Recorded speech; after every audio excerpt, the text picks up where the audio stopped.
자, 안녕하십니까. 오늘은 진앙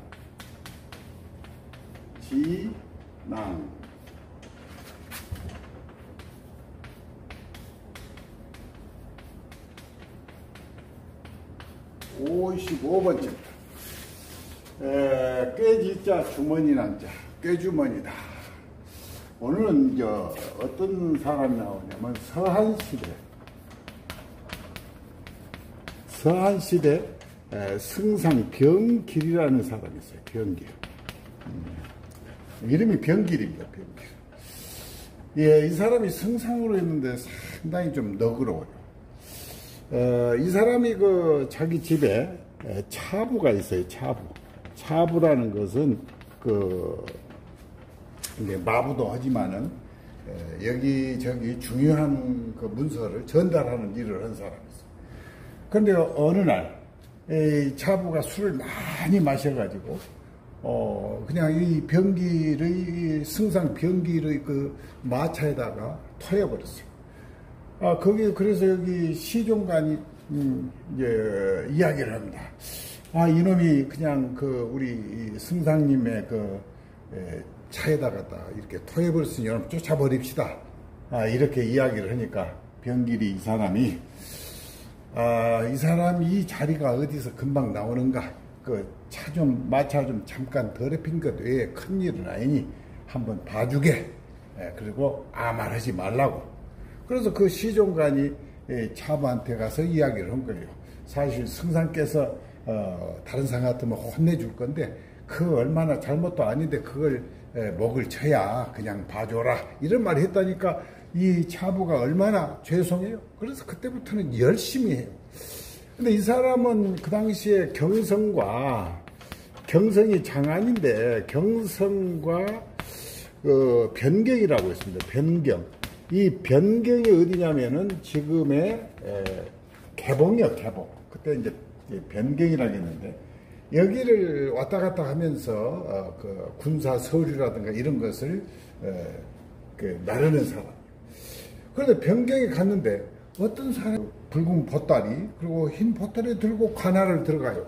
그래서 얼른 따라가서 보니까 지금 북방에가 흉노족들이 지금 쳐들어올 기세를 하고 있다.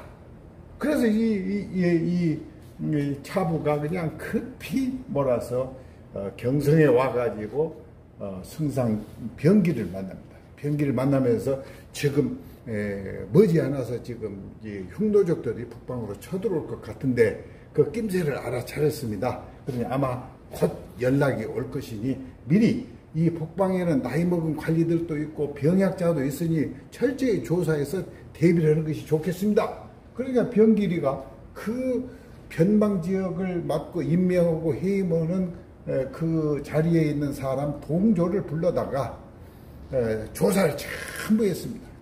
전부 파악을 전부 해놨어요.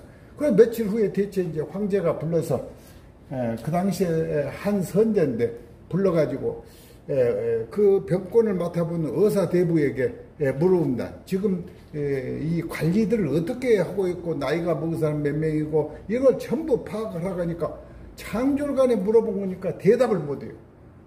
그러면서 승상이 한번 대답하시오. 하니까 어느 지역은 지금 나이가 몇 살 먹고 거기는 뭐 잘 먹고 여기는 충분하니까 그대로 놔두면 좋고 앞으로 이것만 대비하면 좋겠습니다. 딱 하는 거예요. 황제가 의사 대부한테는 뭐이라고 하는 것이요. 나라를 지키는 사람이 그것도 모르냐? 그러면서 병길은 더욱 신임을 받아가지고 승승장구했다. 이런 것입니다. 이번에는 남송시대에 보면 충신 악비가 있고 간신 진회가 있습니다. 진회가 있는데 중국 역사상 가장 간신을 보는 것은 이 진회입니다. 이제 이 악비는 송나라를 되찾기 위해서 금나라하고 전투를 하는데 하는 도중에 진회가 불러도 죽이게 하죠. 그래서 항주를 가면은 이 악비 묘도 있고 사당이 있는데 그 사당 이름이 악왕묘. 거기에 가면은 진회 부부가 다 무릎 꿇고 있는 장면이 보여요. 그 정도로 간신인데 어느 날 한 선비가 이 진해의 편지를 들고 어디로 가냐면 양주에 갑니다. 양주 태수를 만나가지고 한 자리를 부탁한다는, 좋은 자리 있으면 한 자리 줘라. 그래요. 지네가 써온 글인데 이 양주 태수가 보니까 아유, 글씨체를 보거나 할 때 이 지네의 글씨가 아니에요. 그래서 이제 요걸 여놈이 거짓말하구나 하고 지네한테 연락을 합니다. 여놈을 버릴까요 하니까 지네가 뭐라고 하냐면은 이 사람은 한 자리 줘라 하면서 한 자리를 주게 합니다. 그러면서 나중에 만나서 이야기를 합니다. 왜 이렇게 이런 나쁜 놈을 한 자리 주게 합니까 하니까, 여놈이 나를 팔아먹을 줄 된 놈은 여놈이 보통 놈이 아니다.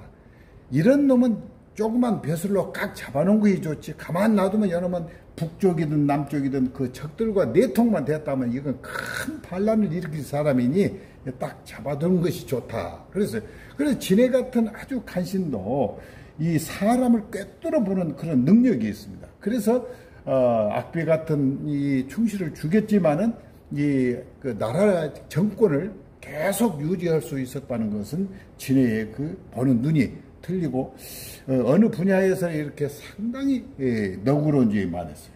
그리고 마찬가지로 북송시대 우리 유명한 소동파가 있죠. 소동파도 마찬가지예요. 어느 날 어떤 사람이 자기 이름을 팔아가지고 벼슬자리를 부탁하는 거예요. 그래서 소동파도 그 사람을 불러다가 친히 거기다가 글자를 써줍니다.